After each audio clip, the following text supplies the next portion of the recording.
Okay, hey guys and girls, this is Joe with High Score Saves, and I am making a short video here of installing your processor on a kit.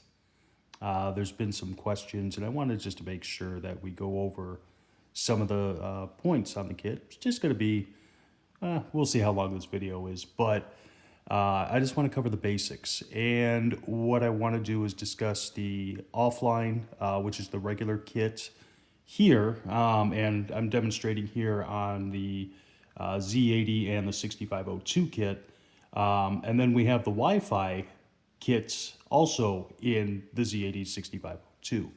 Now, when you go through the website and you're looking at the particular game, usually on the side of that web page, there is an option to select a new processor.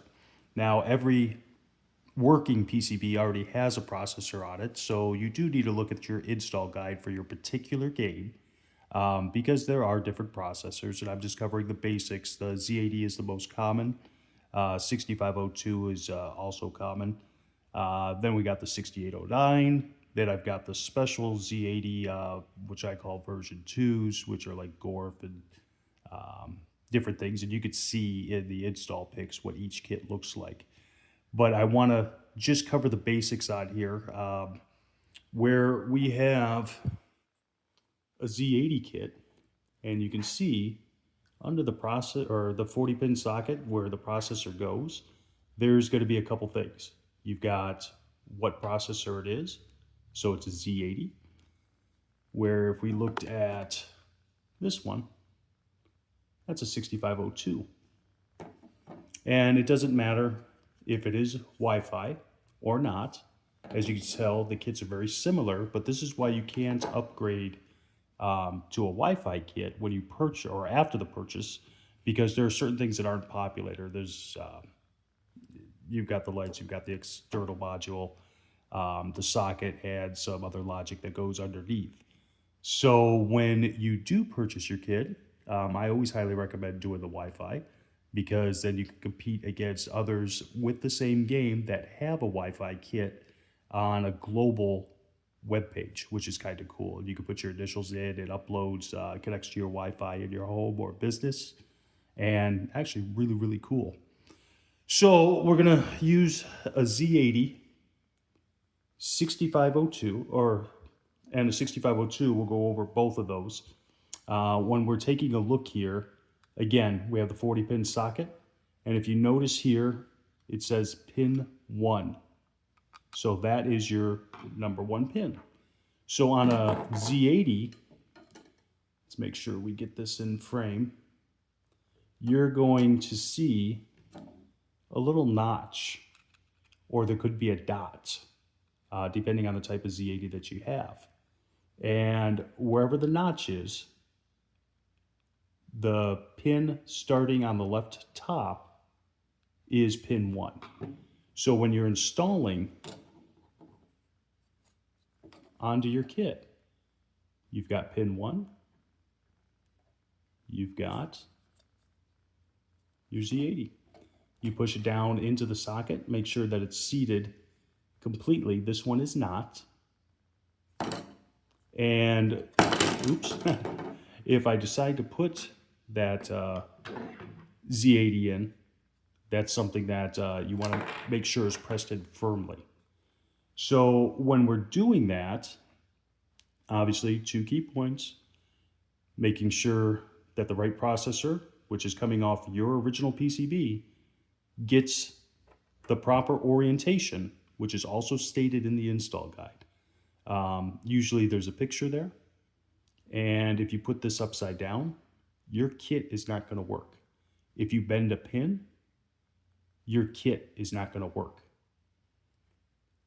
If we flip this over and we take a look at the headers, these are the gold pins. They are fragile. If we misalign when we install it into the game PCB, they can break and your kit won't work. So let's make sure we take our time. I got gorilla hands, and even I can make sure that I install things properly and carefully. It's not a race to get your kit installed, but take your time. Make sure nothing's bent. Make sure that it's in the correct orientation, and you're good to go. Now, there are a bunch of different Z80 processors, and this one happens to be a Sharp, and that's something that's important. But again, it is something that's already working on your PCB, so you can purchase from the website in the drop-down menus when you purchase a kit. And if you notice, these two look very similar, but again, we have the standard kit and then we have the Wi-Fi kit. Okay, the Wi-Fi is usually $20, $25 higher, and it's covering the expenses of the different parts on the board and the logic that's inside our Wi-Fi transmitter, that it knows what game is on this kit, and you get special SK and PK keys to install on your kit to communicate with the arcadehighscores.com server. So pretty cool option. 6502, again, 6502 is silk screened underneath. It says where pin 1 is supposed to go. And if we take a look at the notch that's on your 6502, we want to make sure that it installs properly on your kit. And we got to make sure that we don't bend any legs. Sometimes you have to bend them a little bit, but I mean, not bend them underneath to where they're not making contact. That's something that's very, very important. So when your 6502 is installed, you can see the notch going to with the pin 1 that is on your daughter card that was sent. So very important. Again, same thing with the Wi-Fi version and the gold headers underneath. I hope that helps. Just a heads up, sometimes with multi-kits, I install an additional EEPROM in the Z80. To give you an example, Tron CNC D2, it's a 512 EEPROM that needs to go separately installed, but it's a safe way to ship to make sure that the legs don't get bent. So I usually install it right over the Z80 knowing that I tested the kit. And when I do that, I take it off the shelf, box it up, and send it out to you. That way I know that every kit has been, of course, hand-built and tested. And again, I think, what is it, Tron and Tapper are the two that come into my head that I do that with. I'm sure there's other kits, and there'll be future kits also. So hopefully that explains the install of your processor on your high-scored free play kit. If you have any questions, feel free to email me, and that should be at sales@highscoresaves.com. So really appreciate all your support over the years, and I hope this video helps. If you have, again, any questions, don't hesitate to reach out. Always happy to help. Have a great night.